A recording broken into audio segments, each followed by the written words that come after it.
Assalamualaikum warahmatullahi wabarakatuh dan selamat pagi untuk teman-teman sekalian. Kami dari kelompok Budaya Negara akan menampilkan video tentang penjelasan negara Australia. Perkenalkan, nama saya Jalif Daromiza.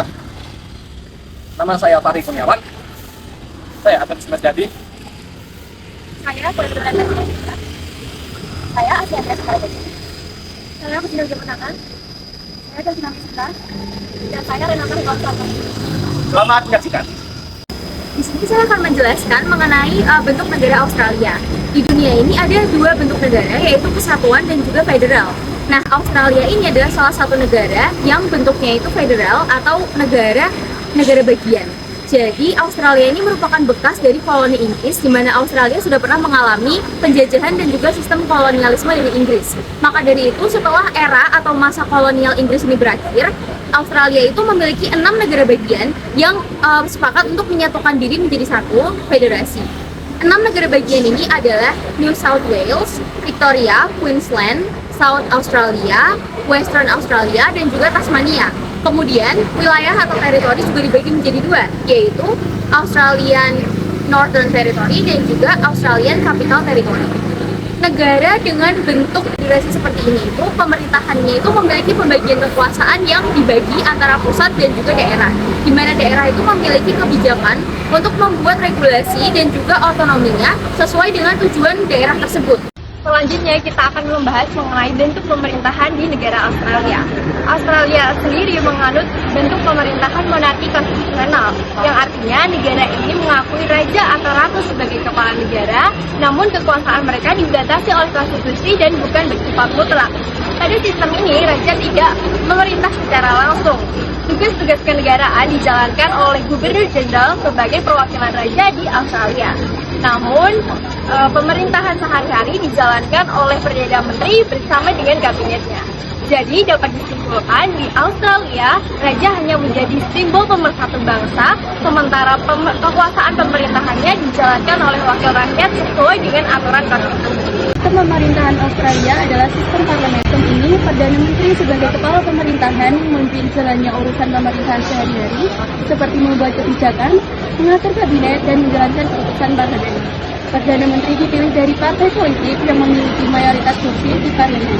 Kekuasaan di Australia dibagi dalam 3 cabang utama. Yang pertama adalah kekuasaan legislatif. Parlemen federal terdiri dari 3 bagian. Yang pertama adalah raja yang diwakili oleh Gubernur Jenderal di tingkat federal. Yang kedua ada senat yang mewakili negara bagian. Yang ketiga ada Dewan Perwakilan Rakyat yang mewakili kepentingan rakyat secara langsung. Fungsi utama dari kekuasaan legislatif ini adalah membuat undang-undang, menyetujui RUU, serta kontrol terhadap eksekutif melalui melakukannya, dan juga pengawasan terhadap anggaran.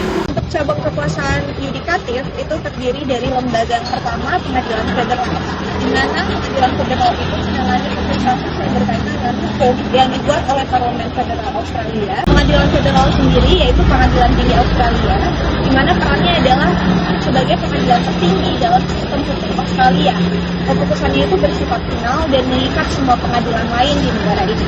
Fungsi utamanya yang pertama interpretasi konstitusi, yang kedua pengadilan banding tertinggi, dan yang ketiga mengawasi kesesuaian hukum. Kedua itu ada pengadilan negara bagian dan teritori. Setiap negara bagian dan teritori di Australia memiliki sistem pengadilannya sendiri yang menangani sebagian besar sengketa hukum sehari-hari, baik itu pidana maupun perdata. Berdasarkan hukum negara bagian tersebut, itu terdiri dari 3. Yang pertama, pengadilan rendah atau lower courts. Itu perannya menangani sebagian besar kasus pidana. Sengketa perdata dengan nilai klaim yang lebih kecil. Yang kedua, pengadilan menengah. Perannya mendengarkan kasus pidana yang lebih serius, seperti perampokan dan penyerangan berat, yang disidangkan oleh juri, serta kasus perdata dengan nilai klaim yang lebih besar. Yang terakhir yaitu pengadilan tinggi negara bagian, atau Supreme Court. Perannya merupakan pengadilan tertinggi di tingkat negara bagian atau teritori, menangani kasus pidana yang paling serius dengan nilai klaim tidak terbatas. Perdana Menteri, The Prime Minister memiliki peran sebagai kepala pemerintahan dan pemimpin eksekutif paling kuat di Australia. Pemilih Perdana Menteri adalah pemimpin partai politik yang memegang mayoritas kursi di Dewan Perwakilan Rakyat. Fungsi utamanya yaitu memimpin kabinet badan pembuat keputusan utama pemerintah, menjadi penasihat utama bagi Gubernur Jenderal, serta mengatur agenda pemerintahan dan menentukan arah kebijakan nasional. Selanjutnya ada The Cabinet, merupakan kelompok inti dan terdiri dari menteri-menteri paling senior. Kabinet adalah forum di mana keputusan-keputusan pemerintah yang paling penting dibuat dan kebijakan dirumuskan sebelum diperkenalkan ke parlemen. Berikutnya, ada kabinet dan kementerian atau the cabinet and the ministry. Kementerian, the ministry terdiri dari semua anggota parlemen, baik dari Dewan Perwakilan Rakyat maupun Senat, yang dipilih oleh Perdana Menteri untuk mengawali departemen pemerintah. Memiliki prinsip, anggota kabinet dan kementerian terikat oleh prinsip mereka semua harus secara terbuka mendukung semua keputusan pemerintah, bahkan jika secara pribadi mereka tidak setuju. Terakhir, ada Dewan Eksekutif Federal yang memiliki peran badan formal yang diberikan oleh Konstitusi Australia untuk memberikan nasihat kepada Gubernur Jenderal yang beranggotakan semua menteri. Tapi, hanya menteri yang sedang menjabat yang dipanggil untuk rapat. Fungsi utamanya adalah untuk memberikan kekuatan hukum pada keputusan-keputusan yang telah dibuat oleh kabinet. Di negara Australia sendiri, masyarakat mereka melakukan pemilihan umum setiap 3 tahun sekali. Dan dalam pemilu Australia, pemilih mengurutkan kandidat dengan angka 1, 2, 3, dan seterusnya. Agar suara sah, jika ada kandidat yang mendapat lebih dari setengah suara, pilihan pertama, dia langsung menang. Jika tidak, kandidat dengan suara paling sedikit tereliminasi dan suaranya dialihkan ke urutan berikutnya hingga ada yang memperoleh mayoritas suara. Dalam pemilihan Senat, hampir mirip seperti pemilihan DPR, atau bisa dikatakan sama menggunakan namanya pemilihan preferensial.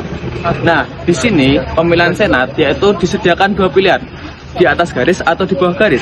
Nah, pemilihan di atas garis artinya mereka memilih partai politik yang mereka pilih. Kalau mereka memilih personal yang di dalam partai tersebut.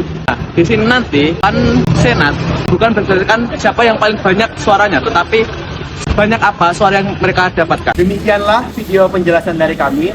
Terima kasih. Wassalamualaikum warahmatullahi wabarakatuh dan selamat pagi.